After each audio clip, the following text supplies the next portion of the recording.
paz do Senhor Jesus Cristo.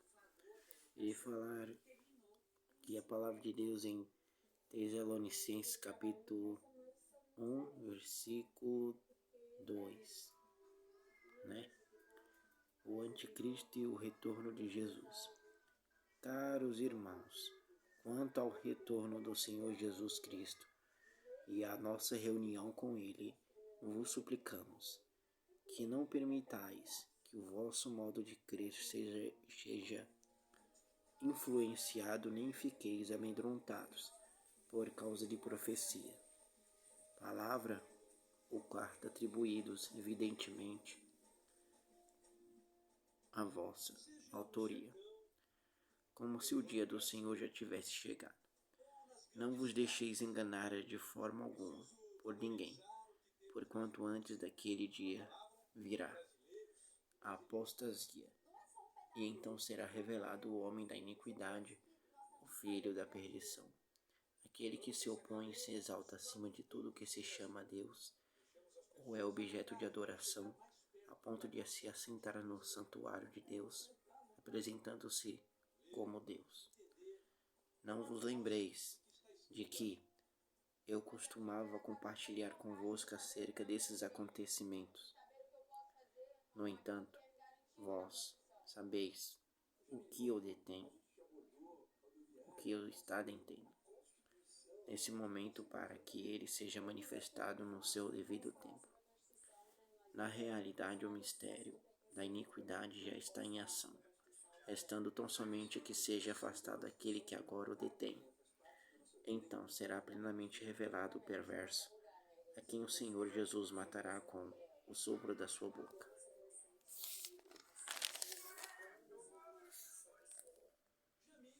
Destruirá pela gloriosa manifestação da sua vinda.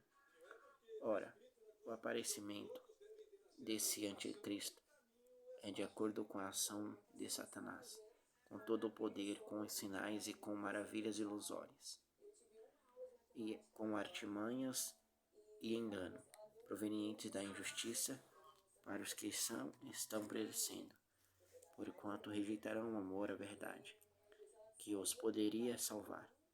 É por esse motivo que Deus lhes envia uma espécie de poder sedutor, a fim de que creiam na mentira, e sejam condenados todos os que não creram na verdade, mas decidiram usufruir dos prazeres da injustiça. Aqui, Paulo menciona nessa carta o anticristo, o antimessias, que irá enganar no fim dos tempos, com a apostasia, o afastamento da fé, o afastamento da sã doutrina. Então, vamos lá, estudar.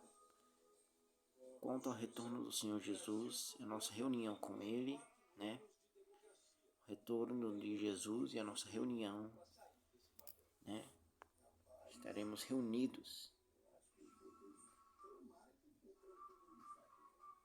Aí Paulo fala: suplicamos, não permitais que o vosso modo de crer seja influenciado.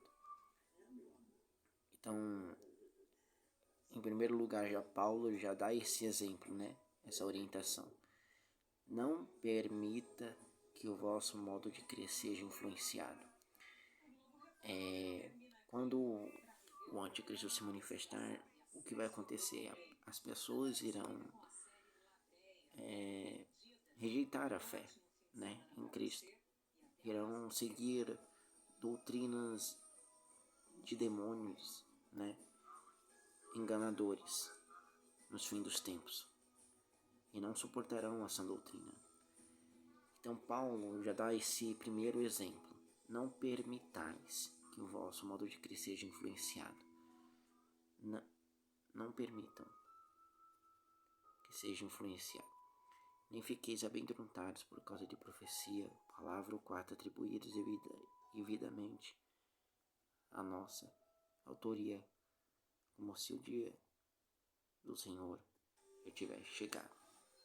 Não vos deixeis enganar.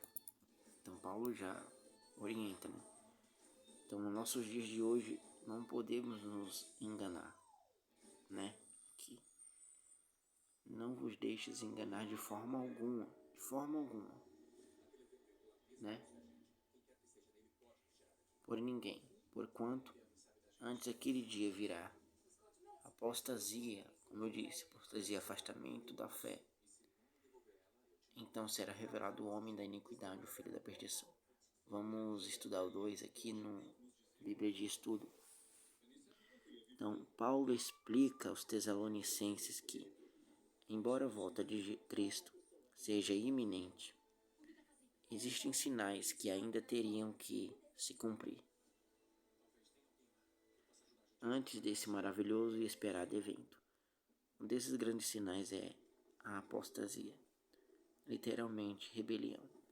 Então, como podemos ver, apostasia significa rebelião, né? Rebeldia, rebelião contra Deus. Termo que nas Escrituras tem um sentido explícito. Rebelião contra Deus e tudo que se procede de Deus. Essa rebelião tem duas faces. Uma profunda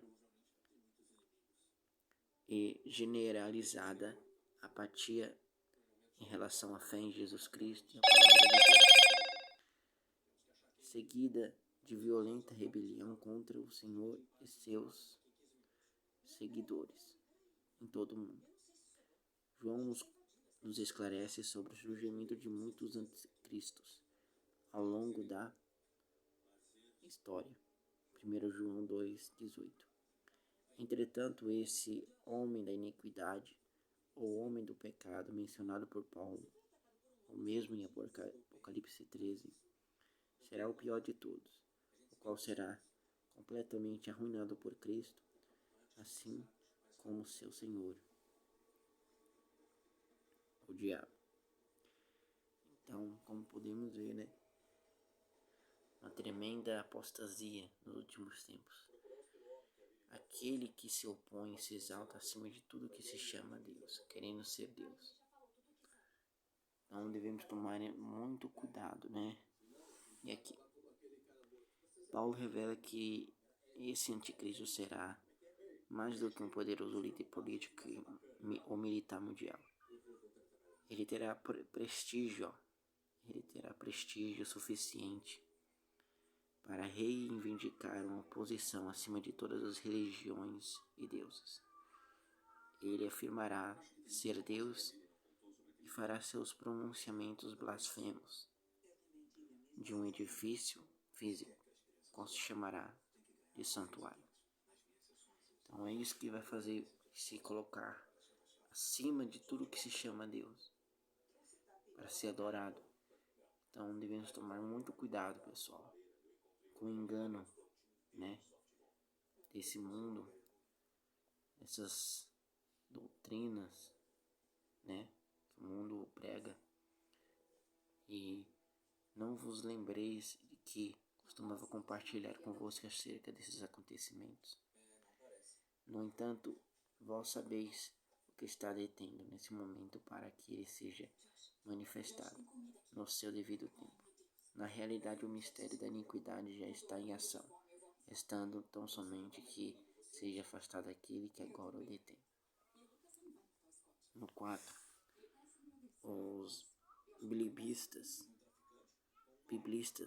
em todo o mundo até nossos dias ainda não chegaram a uma definição unânime sobre o que Paulo desejava comunicar com a expressão grega o que ele está detendo. O Comitê de Tradução da Bíblia King James acredita que a expressão que se encontra em gênero neutro, mas com equivalente masculino no verso 7, o detém, tem a ver com o atual iníquo de revelar-se à humanidade.